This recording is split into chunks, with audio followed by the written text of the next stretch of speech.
Okay, I think that did it. Fantastic. All right, welcome everybody. I am thrilled to introduce to you your speakers. Today we have Park Ranger Tara Lynn, Cabrillo National Monument volunteers Lily Molina and Quincy Maddock.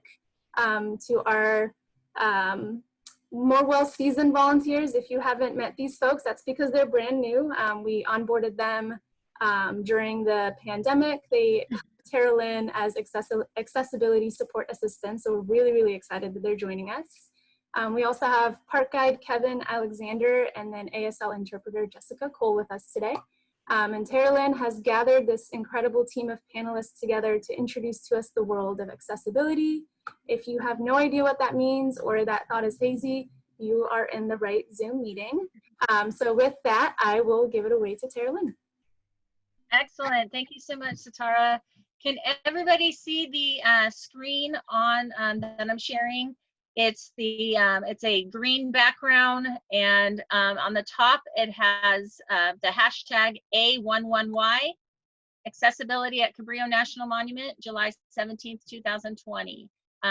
If you're on video, yeah, good. Thank you, Elizabeth. We got a thumbs up. Okay, so this is slide number 1. And since we are talking about accessibility as we go through, I'm just going to make sure that I am saying each slide number as we go. And the reason I'm saying that is so that everybody, no matter your abilities, everybody can be on the same page.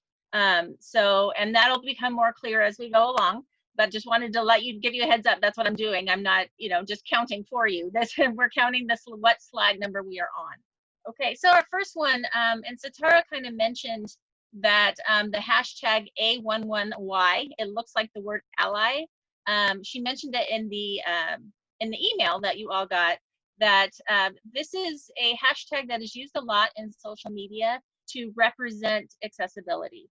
And the number 11 is the number of letters between the A and the Y in the word accessibility.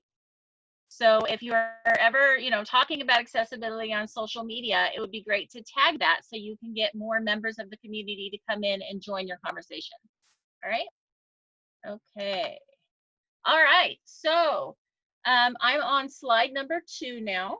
And I'm going to talk briefly, and then I'm going to pass it on to our panel experts that Satara mentioned to you earlier. The key thing to remember, if you take away anything from this meeting, the key thing is that we don't want to talk about people with disabilities. We want to talk with them.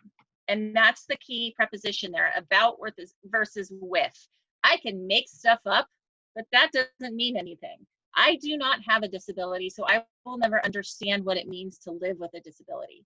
The people that live with a disability every day, they are more than capable of advocating for themselves and telling you what they need and what they don't need. And so that's very important. So if ever you find yourself in the park and you're stuck and you don't know what to do, just ask, figure it out. They'll tell you. And they'll be, most of the time, they'll be appreciative that you asked. Okay. So again, I'm on slide 2. It says, what is accessibility and why is it important? I'm going to start with why is it important? Another hashtag we see a lot in the National Park Service is find your park. Well, find your park is for everyone. And as it states here, it's not just for those walking, talking, hearing, sighted, and super brilliant people who love the outdoors, history, and science. Okay, it's not that. It's for everyone.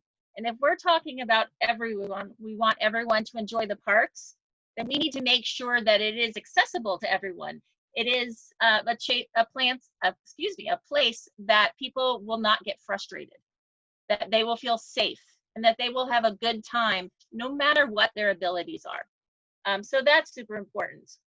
So now the second bullet there, I talk about what accessibility is. And accessibility is basically how an individual with a disability can access all physical environments, electrical equipment, and programs. Electronic equipment, sorry. And so a lot of times, something I want to bring out about this is sometimes we talk about being accessible as something being open.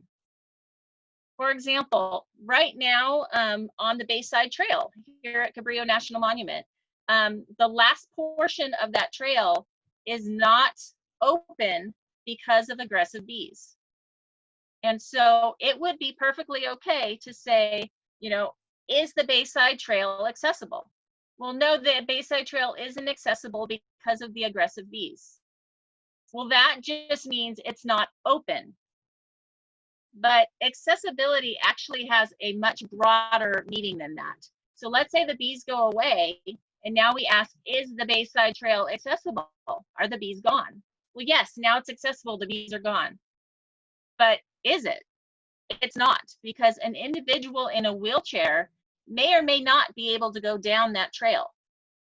And so it is not accessible to somebody who is in a wheelchair. So it's important that we make sure we're using the word accessibility correctly as we're talking about things around the park.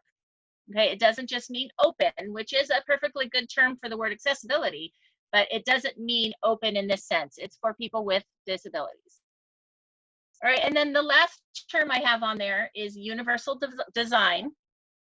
And this is how to build accessible structures or programs so everyone can access them without alterations or differences. Okay, and universal design is a huge topic.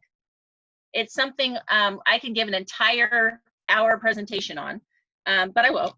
It is, there's about 7 different principles of universal design. But basically the difference between accessibility and universal design is accessibility is saying, okay, I'm going, for example, I'm going to have a set of stairs here, and then I'm going to have a ramp right next to it. And you can choose either or, which one is accessible to you. And so there are 2 different options. They both get you to the same location, but it's going to be, it's a choice you make, which one you want to go to. Whereas universal design is when you're building something, when you're building a program or you're building a structure, you're thinking about all of those needs before you actually even build it. So there's not a set of stairs and a ramp. It's one access point that everyone could use, one place everyone uses regardless of their abilities. So regardless of their age, regardless of their cognitive abilities. So that's the difference between accessibility and universal design. And the National Park Service really strives to get to the universal design concept. So that's something you definitely want to look into more. And I'm happy to answer questions about that as well in the future if you'd like. All right, and then my next and my last slide is person first language, and this is slide number 3. And this is very important when we're talking about accessibility and people with different disabilities. Regardless of who we are, our abilities, our ethnicity, our achievements, our failures, regardless, those all come second. We are all people first. And so it is very important whenever we're talking about people with disabilities, we say just that, people with disabilities. It's not a disabled person. They are a person first.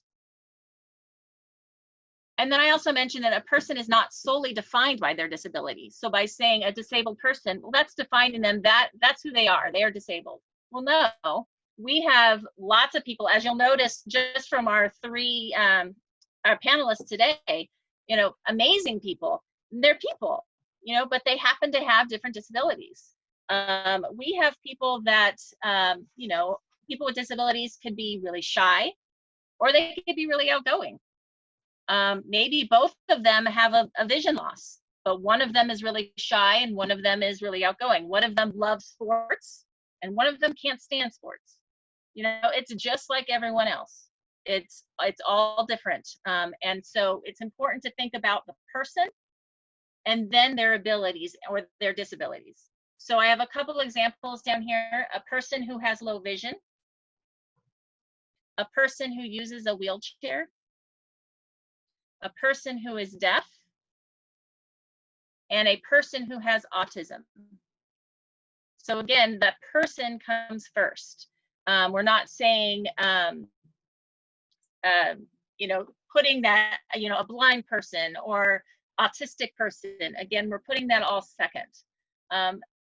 There is one caveat to that. And again, we go back to always ask that person, because sometimes people don't mind and actually like being called, you know, well, I'm a blind person, you know, or I'm a deaf person. That's okay. But in general, I would say put person first until that individual tells you otherwise. And one of those examples is in the deaf community. Individuals that are consider themselves in the deaf community, meaning that they are ASL users. They use American Sign Language. They have friendships and they have community. They have their own language, their own social apparatus, and all sorts of different things that are just for them and with them. That's actually, when you're talking about the community, it's a capital D. And so if you're talking about a capital D deaf person, it's generally accepted to say a deaf person. But if you're talking about just someone who has lost their hearing, maybe they don't sign or they don't sign a lot, that it would be a lowercase d. And we definitely want to put that second, a person who is deaf. And you may also hear the term hearing impaired. A lot of people think, well, that's more polite to say hearing impaired. Actually, it's not. Hearing impaired can be very offensive to those in the deaf community. It implies that there's something wrong with them. And really, you know, people with different disabilities, there really isn't anything wrong with them. They just do things in a different way. And so that's the way we really have to turn that around, is everyone's a person. Broken. Lily's saying impaired sounds like we're broken and we need something to be fixed, and we don't. That's right. You're not broken. There's nothing wrong with you. Everyone's getting to the same goal. You just might do it a little differently. And that's okay. So that's why we don't like to use that word impaired. Now, some people, those that are become deaf later in life, maybe they don't mind that. And again, that's where it's important to ask that person. But in general, I would avoid the term hearing impaired. I would use deaf or hard of hearing. Okay. All right. And I'm going to stop here, but we're going to hold questions till the very end. I'm happy to answer any questions you have, but I definitely want to leave most of the time for our panelists. So I am going to go ahead and switch now to slide number 4, and we're going to talk with our first panelist, who is Quincy Maddock, and I'm going to let her go ahead and introduce herself. And we have slide 4 on the screen. Go ahead, Quincy. Hi. So can you guys hear me okay? Yes, you're good, Quincy. Yeah. Okay, cool. Well, you know, I always gotta ask. So, I am obviously Quincy. She kind of nailed that one. So also, if you guys hear my screen reader, don't hold it against me. Just something that has to happen. Anyway, so more about me. Oh, that's where that alt text went. Sorry, don't mind me. I just couldn't find the alt text earlier. I was gonna ask you about it. So I am currently a student at Idaho State University, and I am studying my long-term goal is to be a chiropractor. So right now I'm getting my undergrad as in health science, and then being a chiropractor is doctorate. So I'll have to go to another university for that. So that is my goal as of right now. Can we go to the next slide? Excellent. Yes, we are on slide 5. Okay.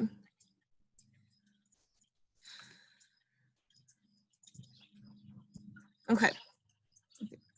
So these are things that I like to do, just like activities that I enjoy. And let's see if I can get all of them. Okay.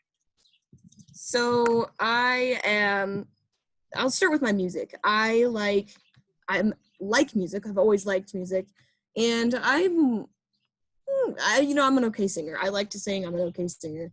I've been active in my church music groups. I have actually created my own songs. So just that kind of thing. And then my sports, I was on the Paralympic judo team for a couple of years. While I was there, I traveled independently. I mean, I was with the team, but no parents or anything, to other countries such as Brazil and China and Japan.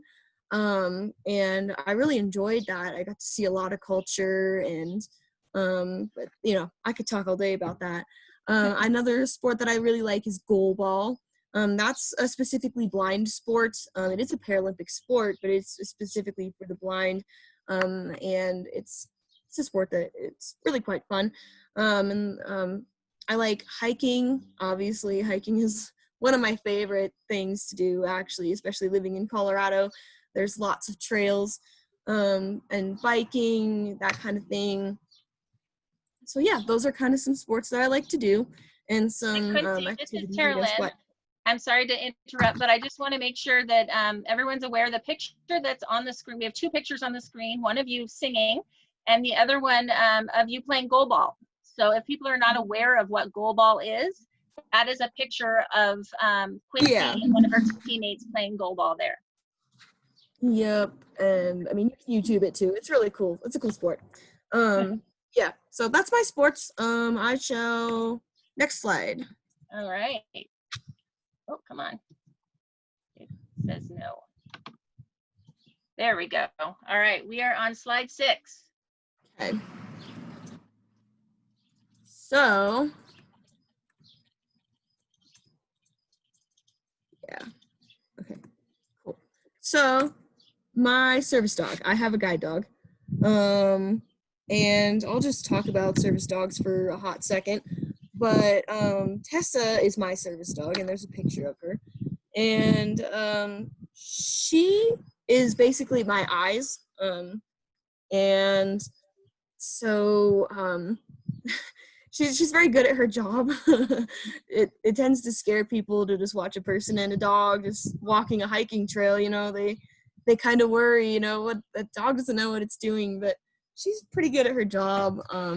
She really likes hiking also, so that's something that we enjoy. And honestly, getting her, before I got my dog, I didn't used to like hiking, and so she's kind of given me that not sport, but activity, I guess.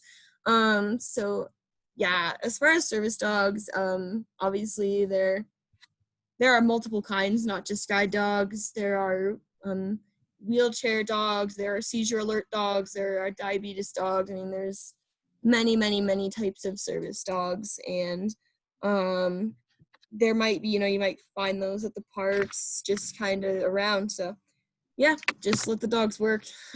They all have their specific task, and I know for me at least, it's been a huge door opener for independence. All right, next slide. All right, and Quincy, can you mention what questions people can ask you when they're trying to find out if you have a service dog or not, or if that's just a pet? Yeah, well, so most service dogs are going to have a vest, but people do tend to fake that. You can ask, under the ADA, you can ask whether it is a service dog and like what task the dog is performing for you. And so, obviously for me, that would be, oh, she's my eyes. And, obviously with the different types of dogs, you will get different answers. But emotional support animals are extremely different from service animals. And that, I feel, is a difference that is not necessarily emphasized enough, is that emotional support animals and service animals, very different things. Thank you. Yeah. So. All right, we are on slide 7. So Quincy is blind and she comes into your duty area at the park. Oh my gosh, what do you do? Don't freak out. Yeah, well, right, first of all, don't freak out. Yeah. All right, we're gonna go to slide 8. And that's the first thing we should do. Well, yeah, so, okay, hold on. Yeah, that's, sorry, my computer was being interesting. So the first thing you're gonna wanna do is just walk up to them and introduce yourself, ask them if they want help. I guess something that I would be, kind of Tara Lynn already mentioned, is don't be scared to just walk up to people. because especially if you're blind, they're not, or if the person is blind, not if you're, if the person is blind, they're not going to see you. So they're not going to come walk up to you because they won't know that you're there. So don't be scared to just walk up to people and say, hey, I'm this person. I work at this park. Definitely say that you work at the park or we're going to go. And they're like, so what? You're this person, like, big deal. So yeah, definitely say you work at the park. Ask how you can help. Don't assume someone needs help. You know, can I help you? How? Kind of that whole conversation, for sure, is definitely where you want to start. All right, and that brings us to slide 9 on how to help. Yeah. Which, I mean, so I guess the only thing I'll say on this slide is don't assume that just because one blind person wants one type of help, that all blind people are going to want the same type of help. And I would think it would be the same for everyone with a disability. We all like different types of help. And so I would think that would be a fairly good thing to go off of is don't make assumptions. And also, if somebody says that they don't want help or don't need help, don't be offended. Don't feel like, oh my gosh, they don't want my help or whatever. It's everybody kind of is their own thing. And so because I've known people that have asked me, like, can I help you? And I was, no, you know, I'm all right. And they get offended and angry. And that's definitely not where you want to go. So, yep, that's where we're at. Excellent. Okay, and then next we slide. have number 10. Yes, which, yeah. So when we're talking about guiding people, I think another important point to make here is ask someone how much vision they have. Because especially in a park, you guys have a lot of scenery. And so sometimes what blind people like, totally blind people like me, I would like maybe some of the scenery described. Oh, around you there are these trees and there are these, you know, just depending on what you're walking by, and this is the color of them. And some people have, you know, vision, that blindness has different levels of vision. So some people with more vision may not want as much description. And then when you're actually going to guide someone, you can ask how you want to do it. You can guide someone with your voice, come this way, okay, turn left up here, that kind of deal. Or you can, you know, offer to let them grab you, and some people do and some people don't like that. It just depends on the person.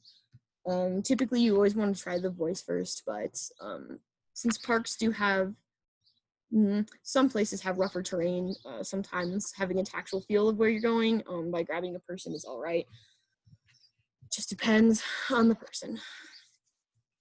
So yes, we're good to go on to the next slide. All right, slide number 11. Okay. Oh my goodness. Okay, so then we get to the concept of like, oh, you can't do this, it's too hard for you because you're blind. And I would say that this is not necessarily correct. I think like one thing, and not to sound repetitive, is communication. Okay, just ask. Okay, we have this train coming up, can you do it? You know, we know our limits, and we can, you know, we'll do it. If we say we can do it, we can do it. And if we can't, we can't, and just don't make assumptions. And like some people are scared of more things. Like Carolyn was saying earlier, like some people are adrenaline junkies. Some people are not. Some people like hiking, some people don't. Just asking questions, you know, about, we're gonna do this thing, do you wanna do it? It's rough, you still wanna do it? That kind of thing. That's always helpful. And Quincy, I think you said something really important. It's that just describe the terrain for the individual and let them decide whether they can do it or not. Yeah. You know, mentioned that, you know, there are going to be rattlesnakes out there, you know, that doesn't mean they can't go. It just means that, you know, they need to be aware of that and they can make the decision themselves.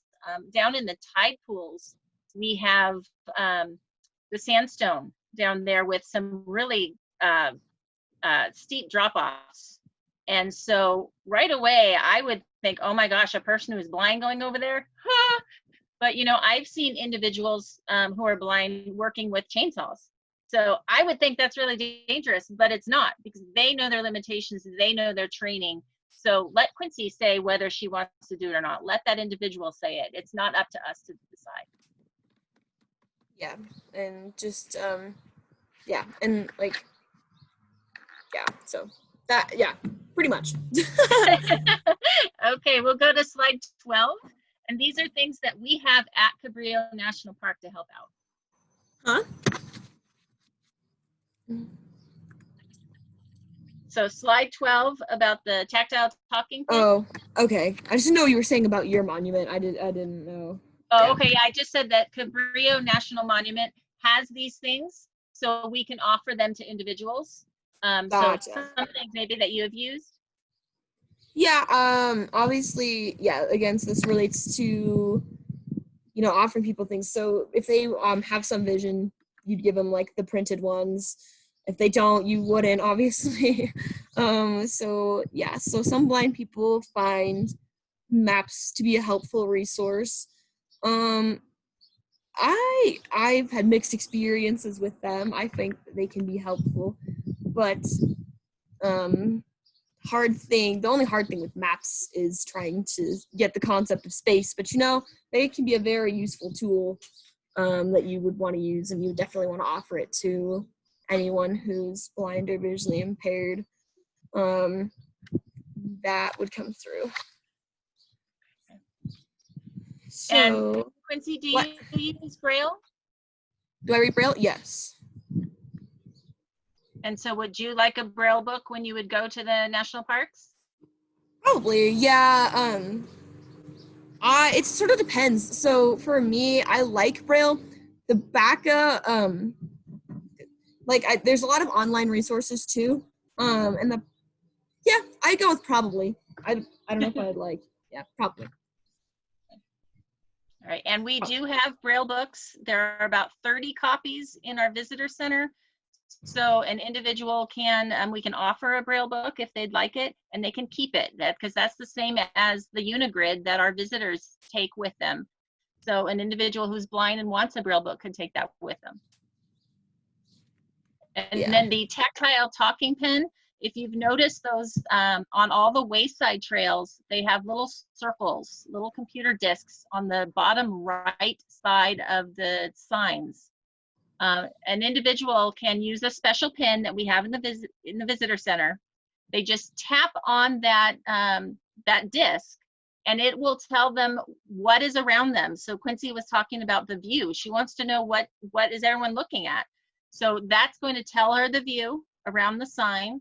It's going to tell her what's on the sign, and then it's also going to read her the sign. So that's also another, if they don't want a book that's Braille, they can also have the tactile talking pen, so they can have that audio information as they walk along the trails. Now, I don't know much about that, but how do the blind people find the signs? Excellent point. I've been asking that a lot too. And with the tactile talking pin, they actually have directions to each sign. So as soon as you turn on the pen, it'll say, all right, this is where you are at the visitor center. You're going to walk this direction. And there's a very specific way that they tell the directions, and they walk to a specific place. And then when you're done looking at that sign, they'll walk you to the next place. And so it'll give you directions to each place. Okay, perfect. I just don't know that system at all, so I was just curious. And then Quincy, that's a good point. When we have signs that, we don't have the computer disc on there, so the tactile talking pen doesn't work with that. What would be your suggestion for signs that don't have any Braille on it, for instance? Like for the Bayside Trail, we had a lot of bees. So we put a temporary sign that said, be aware of these angry bees. Well, if you were to come across that, you wouldn't know what that was. So what would you suggest in that case? So, are you allowing people to go on that trail at all, or is it like roped off? You can go on that trail up into that point. Well, so because my thing is like you let them go, but then what you would want to do is put some sort of physical barrier there, just to indicate, okay, this trail is like blocked off from here on, kind of deal, probably. Unless you want, because the thing is, like, even if you put Braille on that sign, nobody's gonna know the sign's there unless they can see it. So it's interesting. All right, so basically a lot of communication, right? So Yeah. you want the park staff to come up to you and let you know all the information that they can. Pretty much. And like if you have random temporary things, oh, like by the way, this trail's closed up, at certain points, or oh, there's angry bees on this trail, be careful, like just random little things. Great, thank you. And so then our last slide is number 13. Just any other comments you wanted to add? Well, so I just wanted to say, I know you were talking about deaf versus hearing impaired earlier, and blind people, it's weird because we actually we're kind of okay with being called visually impaired. Like people who have some vision get mad if you call them blind. I'm not blind, I'm visually impaired. So I just thought that was an interesting thing, the difference. But yeah, no, just always ask and just really communicate, and don't be afraid to ask because there's no dumb questions. At least in my book, there's no dumb questions. Like people can't be expected to know everything about blind people or even a specific blind person just by looking at them. There is no dumb question. Don't be scared to ask questions. That's kind of where I'm at. And thanks for letting me speak today too. So yeah. Thank you so much, Quincy. And I also want to say that Quincy just won a scholarship this morning for $2,500 to college. So congratulations to Quincy and good luck in your next school year. Yeah, it was really exciting. All right. Well, thank you, Quincy. Our next speaker is Lily Molina. And Lily, we're going to be going on to slide 14. And this is in just a second. There we go. And Lily, I'm going to let you introduce yourself. But before I start, there's actually going to be 2 people that can be on the screen for Lily. Now with Zoom, you are going to see the picture of the person that's talking. So right now, since I'm talking, you're going to see my face. But when Lily starts talking, Lily talks with her hands. And so we are going to be hearing an ASL interpreter using her speech, but the interpreter is not the one talking. Lily is talking. So if you would like to see Lily giving her presentation, which would be really important, I recommend that you click on Lily's picture in the down arrow of all the video screens, and then right click on her picture and hit pin this person. And that way you can see Lily on the screen. And I'm going to do that now as well. All right, there's Lily. She's waving to us. And I'm going to say pin video. All right, Lily, go ahead. Hi, everybody. Good morning. I'm very happy to be here. So again, I'm Lily. This is my name sign. I'm Lily Molina. And you can see a picture of me right now on the PowerPoint. That is, I'm at a university. I'm standing in front of Hogwarts.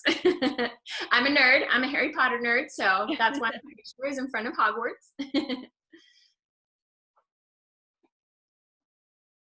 Right now, I'm a full-time college student. I go to community college here in San Diego, and I'm studying to become a principal. That's my ultimate goal. Maybe I would like to be a dean of a school. And one of my accomplishments is that I won first place in a speech competition. The topic was optimism, and that does fit my personality. So go ahead to the next slide. Okay, we're on slide 15. I really love to hike, and I love camping. I really love Yosemite and Joshua Tree and the Russian River. Yosemite was a place that was really near and dear, is still real near and dear to my heart. as is Joshua Tree and the Russian River. I'm also really into dancing. I do a lot of salsa and bachata. And of course, I did a lot more of that before COVID times, but I miss it now. And also one of my passions is marine biology. I can talk about that forever. And you can see a picture of me with my family in this PowerPoint slide. We're in front of an old tree in front of Yosemite Museum. And it has all sorts of rings on that tree labeled. So my family and friends took a picture in front of it.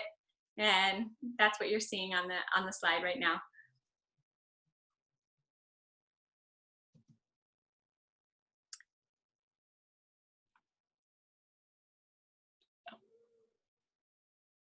Oh, can you go back to that slide one more time? Hold on. Sorry about that.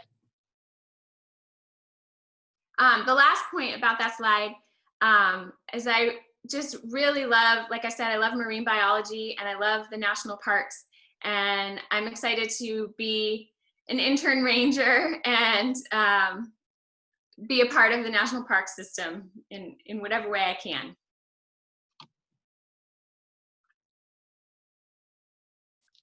Okay, so you can see in this picture that there's an ASL interpreter. Oh, right now you're probably looking, you may be looking at an ASL interpreter, but in interactions between a deaf person and a park ranger, if you're using an interpreter, it's important to look at the deaf person. And the deaf person is probably wanting to talk, is probably looking right at the ranger and getting the information from the ranger and also the interpreter at the same time. Okay, you can go to the next slide. There we go.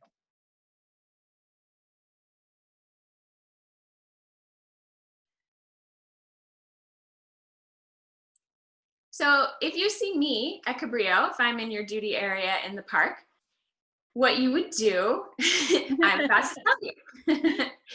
It's very simple. Just introduce yourself. Just try to communicate. I'm in a really beautiful place, I'm in the beautiful park, and any effort that the staff makes to communicate with me will make me feel welcome. So Lily, can I ask a question? Oh, yes. That's what you wanted to say, how best to communicate. I mean, if you're signing those scary hands, I don't know how to move my hands like that. How do I communicate with you? Yeah. You can always gesture. It doesn't matter if you know sign. You don't have to worry about that. It's not necessary to be fluent in sign. You can gesture, you can use facial expression, you can tell your name and maybe I'll be able to read your lips. Of course, right now during COVID times, people are wearing masks and that might make it a little more difficult, but really any effort that you make, I'm going to appreciate. You can wave at us, like I said, body language, gestures. You don't have to go over the top or anything, just a normal wave is fine. And we'll work it out. It is really important. I want to emphasize this point a lot. It is really important to make eye contact.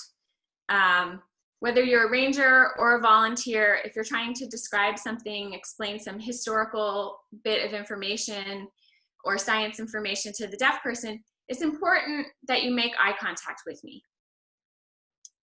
It really makes it much easier for me to understand what you're saying.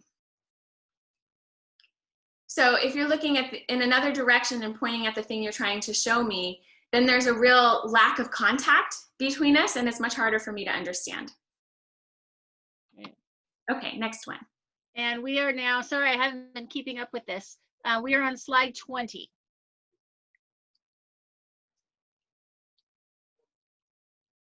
Yes, great. Yeah, so I think this one we kind of already covered. So let's go on to slide 21. All right, 21. So deaf people, they have very good vision and they tend to be able to, it's sort of like an eye in the back of their head. They have really good peripheral vision. It doesn't matter that they can't hear. They have a wide range of visual information that they'll be taking in. And of course, if you're far away and you're trying to get their attention, you may not be able to tap them on the shoulder. So you can rely on a deaf person's peripheral vision and wave in their vicinity, and they're very likely to see it and look in your direction. And Lily, this is Tara Lynn. That is a great help too during the COVID time, because people may not want to get, within 6 feet to touch you on the shoulder to get your attention. So they can just wave to you. That's okay. Exactly. And that applies to hearing people too. I mean, waving to hearing people in their peripheral vision is often a better way to get their attention than yelling at them or getting too close into their personal space. And my personal preference is, especially if we're standing on a floor that has some vibration ability, like a wooden floor, my personal preference is like a stomp, because I'll feel the vibrations and then I'll turn in that direction. Excellent. Okay, next slide. 23. Okay, so this one is really good. If you're able to have a clear face mask or a clear mask instead of one that covers your mouth, that's very helpful. I don't know, a headset microphone or an assisted listening device. For myself, that's not usually what I prefer, but that is absolutely a technology that can be useful for deaf people. And again, it's just up to the individual that you meet. And again, this is Tara Lynn. Oh, go ahead, Lily. It's like Quincy said over and over again, always ask. That's the most important thing. Just ask the person and let them tell you what they need and what they prefer. Awesome. And this is Tara Lynn. Again, I put these in here because these are things we have at Cabrillo National Monument. So wherever you are, we ordered a lot of clear face shields. They're not the prettiest, but it's important because then an individual who has some hearing loss can see your entire face, and not just, the mask that's covering your lips, because your facial expressions bring a lot to the grammar of what you're saying. So if somebody asks you to wear a clear face shield, we do have those in the visitor center. The headset microphone, for those that have some kind of hearing loss, they don't need sign language, they just need you to talk louder. And so we have ordered some headset microphones so that you can wear that when you're talking with them. And then the assistive listening device, or an ALD, is something we use in our theater and our auditorium. So right now, because it's closed, we don't use those, but as soon as that opens up again, that is a device that amplifies the sound in the movie. So that's something that someone who has some hearing loss would benefit from. It wouldn't benefit Lily because there's nothing to amplify. But again, ask, what would you like? What do you need to have a great time here today? Yeah, and one last point that I want to make is, a deaf or hard of hearing person, either one, they may not be able to hear. And so shouting won't necessarily help. It might actually make it harder to understand. So it's better to talk normal, to use a normal voice, because remember, we're people too, and we don't want to see an over enunciated facial expression or mouth movement. It's kind of like speaking whale at us. We don't need that.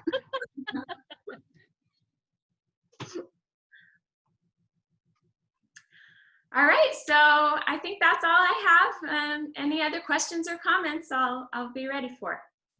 Awesome, and we'll hold those questions till the very end. But Lily, thank you so much for your information. Yes, perfect. And now we have one more panelist, and this person I'm very excited to have on. This is Kevin Alexander, and he is from the Jimmy Carter National Historic Site, and we are on slide 24. Go ahead, Kevin. Okay, trying to bring up the screen there. Okay, there it is. Well, my name's Kevin Alexander, as Tara Lynn said. I work at the Jimmy Carter National Historic Site. The picture in the lower left-hand corner is me in the blacksmith shop. The picture in the upper right-hand corner is I'm guiding a visitor on a tour of the Jimmy Carter Bullhead Farm in my wheelchair. and then list me as my title and then as an Eagle Scout. So even despite my use of leg braces and a cane and a wheelchair, I was able to complete all the requirements to become an Eagle Scout. The next slide, please. Okay, we're on slide 25. Okay. On this picture, you can see me in the left-hand corner. I'm in the blacksmith shop and I've got a piece of metal in the fire and visitors are watching me.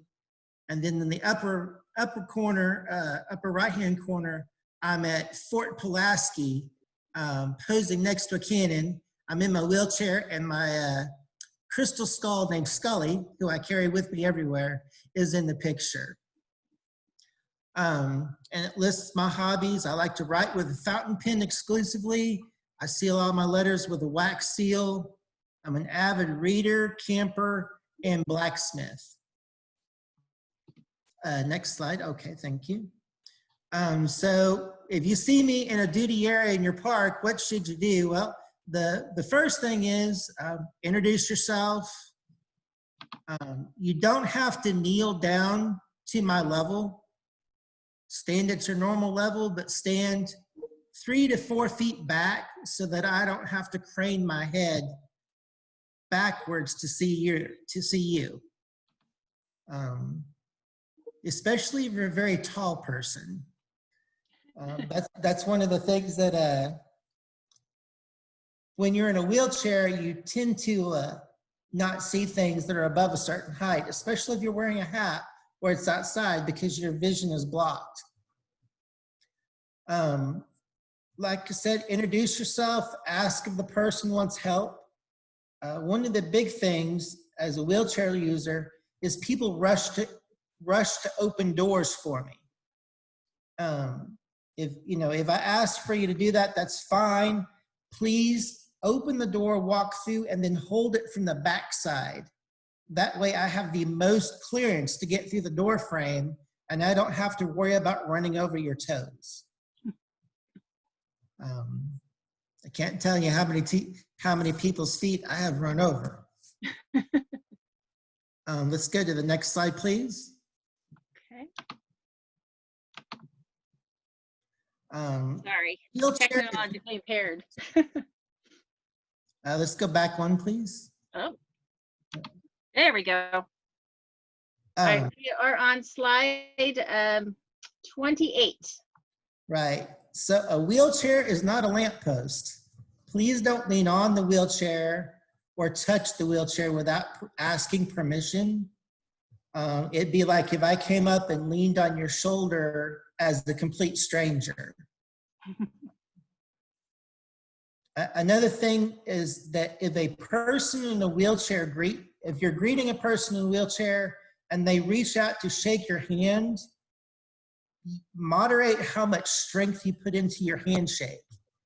Because our hands are our means of propulsion if you're using a manual wheelchair. And if you crush my hand in a hand clasp, I'm not going to be able to push my wheelchair and not have a good experience at that park. Do not be afraid to ask, how can I help you? Do you need assistance in opening doors or getting up or down ramps? A lot of people will say, oh, well, there's a steep ramp. Well, I can do a lot more on ramps than most people think. And tell you the truth, I scare my coworkers and everybody who knows me by going down and over any ramp you can imagine. Let's go on to the next slide. Okay, this is 29. Okay. Says gravity makes things fall, keep at least 10 feet distance. That's, again, so that I can easily see you and not have to crane my neck. But keep in mind that if you have anything in the path of travel, I'm gonna have to go around it. So if you're in a museum environment leading them through a building, move the trash can out the way. Move it to the other side of the door frame. like on a trail or a hiking trail, if it's a paved trail with gravel, you know, if it's a gravel trail, some of the gravel, if it's loose, tell me that. Say, hey, this is a loose gravel that's kind of large, you know, as opposed to a compacted small gravel, because that'll help me decide, do I want to go to that location? Because if it's hard gravel and it's loose, it's like pushing through sand. You can do it, but it's not pleasant. And another thing is, if like on an outdoor environment, when the person's asking, you know, what's this trail like? If you know it's going to rain or something like that, tell the person in the wheelchair, because rain is one of the harder things that we have to deal with. The way we slow ourselves down when we're pushing is to grab the rims. When those rims get wet, we have no traction. We have no way to stop. If you're an electric wheelchair, some of the electronics are not sealed as good as they should be, and we have to wrap plastic bags around our electronic equipment so it doesn't short out. So if you know it's going to rain or you're expecting a rain, let the person know, just so that they don't have to worry about one more thing. Let's go to the next slide, please. Don't assume anything is too dangerous for me, because like I said, I will scare the tar out of my coworkers and everybody else around me, but I know where my limits are and I can go right up to them. If you come across a situation where the person says, oh yeah, I'm going to be fine, take them at their word. You don't know their situation. You don't know how long they've been using a wheelchair, or if they can actually still walk. Like, I can still walk some, but for distances, I do need my wheelchair. And then next slide. Okay, and this, I'm gonna have Tara Lynn talk about this, since this is specific to her park. Sure, definitely. So again, going back to Cabrillo National Monument, what are some things we have? The lighthouse. There is, as we know, there's 3 handicap parking spots right behind the lighthouse. So don't wait for somebody to ask. If you see somebody who is struggling to get around, maybe even just an older individual that, you know, is having a hard time walking from across the breezeway, maybe mention, hey, you know, it's a walk up to the lighthouse. Would you like a parking pass so you can get, drive right up to the lighthouse and interact with that without walking that whole way? Explain what the walk is. You know, it is a hill, so that it's not just a flat 5-minute walk. It is a walk uphill, and that can be difficult for some people. So definitely reach out. And, you know, I've said that to many people at the park in the past couple of weeks I've been there, and people have been very appreciative. They're like, oh, that's so great. I just had knee surgery. I would love that. And so, you know, the things like that are, you know, that's what you want to provide. And if they say no, that's okay. I'm not offended. Like Quincy had said, I'm not going to get offended by that, but it's important that they know what we have to offer. And then also with the accessible paths to all the different areas of the park, you know where those things are at the tide pools. Know which parks, what part of the trail has concrete, which part has stairs, which part has rock, what kind of rock. So you can give Kevin and people like Kevin as much information as possible so they know if they can traverse that or not. And I'll say at our park, out at the Jimmy Carter Bullhead Farm, we have several historic structures, one of which is called the Clark House. And the Clark House does have a ramp to get in, but the front porch of the building has no railing at all. So if you're not careful with your wheelchair or your electric scooter, you can fall 3 feet to the ground. And so I always mention to people, if you're using a scooter, you're using an electric wheelchair or just a wheelchair, watch the edge of the porch, because if you fall down, it's not going to feel good. And the other thing that I'll always mention is that if a person transfers out of their wheelchair into a seat, like in a theater or something like that, they're probably going to want to keep their wheelchair close to them. Our wheelchairs are a large investment. Mine's a manual wheelchair. It's basic, it's plain, it's simple. It still costs $4,000. Some of the larger electric wheelchairs are $30,000. So we're not going to want to have that too far out of our reach or our control, and we're definitely not going to let anybody else sit in them or use them. And next slide. And I'll be around at the end if y'all have any comments. Excellent. Well, thank you so much, Kevin. And again, thank you to Quincy and Lily. I know that was a lot of information for everybody, a lot of great information. So we'll definitely open this up for questions. But one thing I just really want to stress is, if you don't, like I said at the beginning, if you don't remember anything else, we are talking with people who have disabilities, not about them. So always, I think all three of our panelists today said, ask me, come up and talk to me. I'm not going to bite you. There are, and in all honesty, you know, people with disabilities are people first. So yeah, there might be one or two that might try to bite you, but the majority won't. You know, they're people first, and they want to know, they want that information so they can have the most enjoyable, safe time possible. So again, thank you so much for joining us. Thank you to our panelists for helping us out today to understand better about the world of accessibility. And Satara, I think now we can open up to questions. Yes, absolutely. I think people were a little bit more shy today with the questions. One down. And so after this one, if you guys want to just go ahead and unmute yourself and turn on your video if you'd like to, and ask the panelists yourself, you are more than able to. So our first question is from Gail Kidder, one of our volunteers at the park. She said, to offer someone a Braille book, I need to be able to describe what's in it or answer any questions about it. Where can Gail find more information about the Braille book? And this is Tara Lynn. So the Braille book is being interlined right now, which means that it's basically the answer key, which is whatever is in Braille, which is, in the Braille is the raised dots that correspond with letters and words.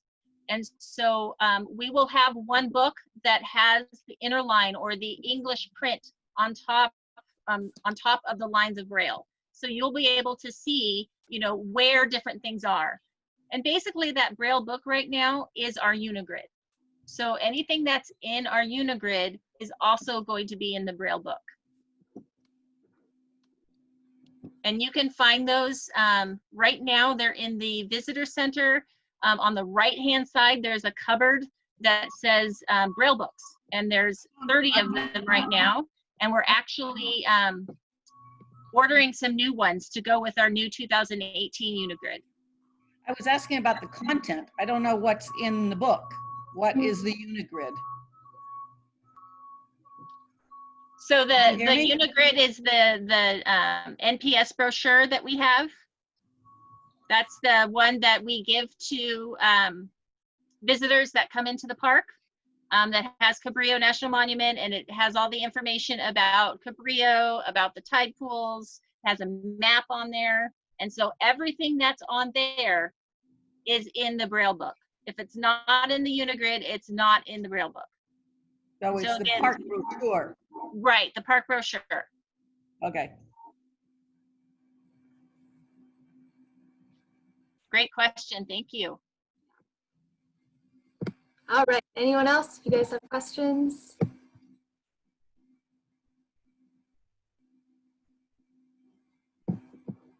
Make sure you unmute yourself before you ask. So Tara, I had a question for Quincy. Yes.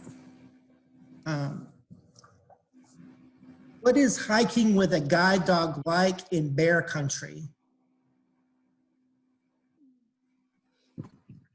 Okay.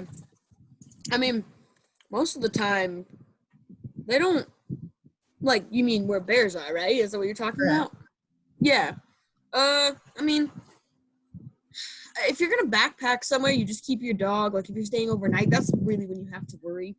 Most of the time during the day, they stay away from you, because they do. But if you're overnighting somewhere, you always keep your dog in the tent or tied down or something like that, so they don't wander and so you know what's going on. And obviously, I mean, you just take the same precautions with your food and everything else. It's the same. Oh my gosh, it's the same thing. You just have to kind of be vigilant of where your dog is going, and then if you hear anything, and just, yeah, it's kind of like that. Okay, thank you. And Quincy, this is Tara Lynn. I had another question for you in regards to your computer. While we were doing the presentation, I mentioned the slide number, and then you were listening to something. Can you explain what you were listening to? Okay, let me know if my wind gets too obnoxious. It just decided to blow. So my computer has a screen reader, which it basically reads the screen for me, so that I know what's there. So what would happen is when we'd go to a new slide, I was multitasking on I had Zoom open, obviously, and then I had the PowerPoint. And when we'd switch to a new slide, there's certain buttons that you can use, and it was reading the slide to me. So I knew what was on there because I couldn't. It was too hard to memorize all the slides, so I just had it read it to me. Excellent, thank you. And that's why it's so important when we talk about 508 compliance and all of our documents that need to be accessible for screen readers. Quincy, how is it frustrating when you come across the document that's not screen reader friendly? Yeah, especially in today's age with all the pictures.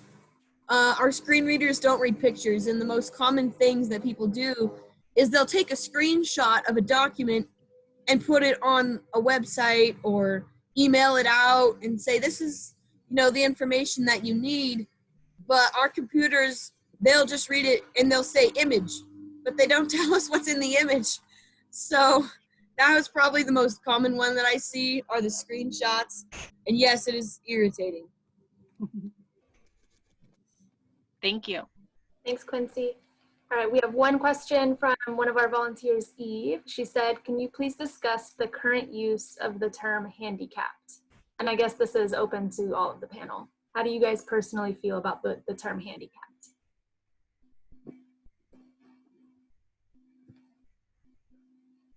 Will let any of the three panelists, you want to take that? This is Kevin. I've never really cared one way or the other, but that's just who I am. I know friends of mine who will basically read you the riot act for calling them handicapped or differently abled. But personally, I've never cared one way or the other because that's just who I am. Lily says, personally, I don't really like it. It's just not a word I prefer. It feels kind of like, I don't know, it just feels a little silly, and I don't use it, and it doesn't really make sense to me. It doesn't fit. Especially not in my case because I use sign language, and I tend to associate the word handicap more with a physical disability, and I don't think of myself as having any kind of physical disability. Well, and I think it's interesting because we say disability, and I'm kind of the same opinion of you, Lily. I agree with you. Is that and no, I don't want to mean, yeah. I just feel like handicap means we're broken, or we are limited, whereas disability does not necessarily mean that you're limited. That's kind of the feeling that I get from it. And so that's, I mean, I've heard both use. I think handicap is just more of like was used before disability was used. And so I don't know. I don't love it. I'm not going to be super, super angry if people use that word, but I don't love it.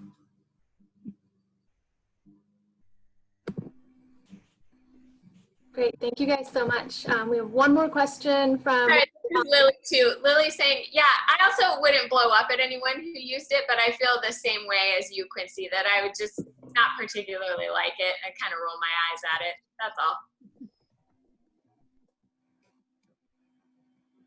Great, thank you so much. Our next question is from one of our volunteers, Mary. She's directing this question to Quincy.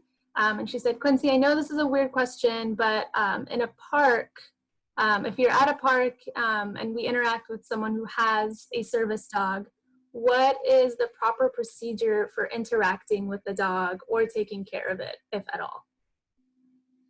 Okay, well, everyone is a little bit different regarding their dog. Most of the time, when the dog is working, you don't interact with it. You can ask if you can pet it, but I know for guide dogs, they don't usually allow people to pet their dog because the dogs usually are wearing a harness or a vest of some sort, and while that is on them, the dogs cannot be pet usually. You know, every owner's a little bit different, but in general. And then as far as taking care of it, the one question that you might be asked is, where is a good place that I can take the dog to the bathroom? Because we don't want to take our dogs to the bathroom on a well-traveled place, because then everyone will be like stepping in it, and you know, and we pick up. That's another question. If someone is blind, we pick up anything that we can. A question you might get is, where can I throw it away? Because we can't see the trash cans. So those are kind of the things, is where can we go to take the dog to the bathroom? Where's the nearest trash can we can throw it away? Those are probably the two big ones. You might get a question, where's like a water fountain so I can get my dog some water, just depending on if it's hot. But you know, in the summer months, you might get that. Sometimes we bring our own water though. So those are, but typically the handler will take care of the dog themselves. And those will be some of the questions that you may get asked.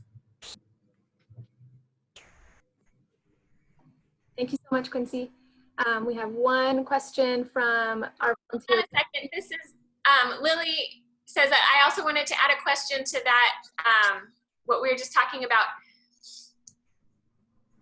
So as a deaf person, sometimes I have a right or left side that I prefer to, if I am getting auditory information, I prefer one side or the other. Is that true for blind people as well? Do you have a preferred side? Well, so most people use either a cane or a dog, and they usually use that in one hand. But as far as like auditory things, no. But as far as being guided, if we're gonna do it's human guide where you grab onto the person's elbow, sometimes we do have a preferred side, and usually they just ask. And some people visually, some people with vision have better vision in one eye than another. So sometimes people like to look at things out of one eye versus another eye. But I don't have that, so I couldn't really tell you a lot. But yeah, so sort of. Cool, thanks. Yeah. All right, so we have one question from one of our volunteers, Romy. I think she's a little bit more about accessibility down at the tide pools. I know it can get really, really slippery. So she's wondering, what about pregnant visitors or anyone that, you know, we might look at and see, you know, how do we warn visitors about, hey, this is going to be slippery without overstepping our boundaries?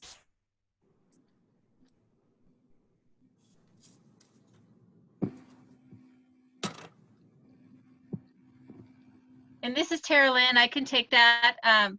I think in general, like our panelists have been talking about, you know, just tell them what are they going to be coming across? You know, what is happening on the trail? you're right, the tide pools, it's a little scary down there with how slippery it is and the sandstone that can erode away really quickly. So again, the person knows their limits. So I would just, make sure you're telling everyone what is going to happen.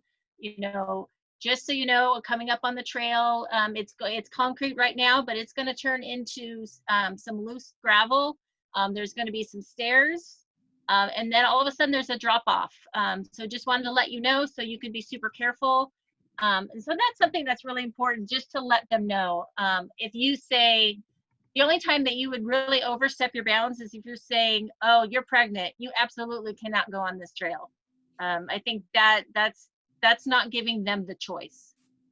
And I'll let the panelists, add to that if they'd like.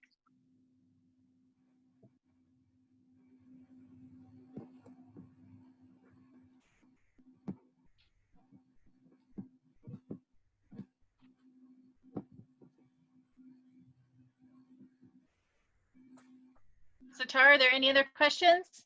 No other questions that have been posted. I think there's one from Eve, one of our volunteers. She asked a question prior. She said, might someone representing the park system address the use I'm not sure I quite understand the question, Eve. If you want to go unmute yourself and ask directly, but I think you're asking, does current COVID situations change the way that we address needs and services that we give out to people who, under ADA would qualify? Is that what you're asking? I'm not quite sure. No, it's not what I'm asking. Using the term handicapped for parking and for like the temporary restrooms that we had in the parking lot for a while. This is a change.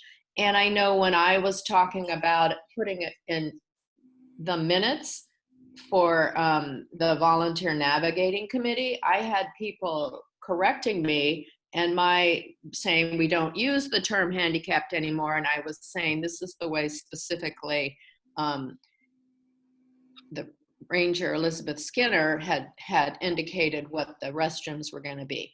And so that's was my question about this use of the term handicapped for parking, etc., because I think that maybe has been a change from what it was in the past. So that was my question. And Eve, I think you're referring to when we were putting in the meeting notes that we were saying accessible parking and accessible restrooms, right? But that isn't what we said. You said specifically handicapped. And in addition, in this particular, you're saying HC, which I'm assuming is your abbreviation for handicapped. When we were talking about what was available in parking in this presentation, you were saying that they could get an HC parking permit to drive up to the area, etc. So that's what I was trying to understand, is has been a change from saying accessible or whatever to HC on this. Where did I see? And this is Tara Lynn. Thank you, Eve. One, I just want to mention there was another voice in there, and that was Elizabeth Skinner who was talking. So just so we're all on the same page. Okay. So you're right, Eve. The handicap parking passes, handicap parking spaces. I mean, it's still something that is left over from governmental terms. The blue handicap pass that we have on our cars for individuals who have disabilities. I think the key difference here is that you're not calling an individual handicapped. That individual is a person that has a disability. Whereas there's handicap parking or a handicap parking space or parking pass. It's a very subtle difference, but I think again, until we have societal change and everything has changed as far as the labels and whatnot, we just want to be careful that we're not labeling people in that way. But that's a great question. And I have something to add. This is Lily. for a physical place like a parking space or a restroom, just like you said, it's not a big deal necessarily to call that place handicapped because you can't hurt that place's feelings. So I think it's less offensive to say a handicapped restroom or a handicapped parking space. And also, there was diversity amongst us who liked the word handicapped and who didn't mind it. So I think it's okay to label a physical place like that handicapped. I mean, it's fine to label it accessible as well. Personally, in the past, when someone has used the word handicapped with me, I will speak up and say that I don't like it. But when it's associated with a place or something without feelings, it doesn't bother me. Anyway, okay, I'm done.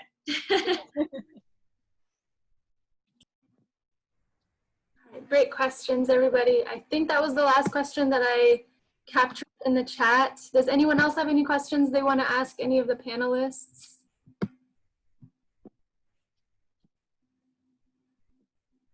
Going once, going twice. If not, well, thank you, Tara Lynn, Quincy, Lily, and Jessica for, I guess, broadening and deepening our understanding of accessibility.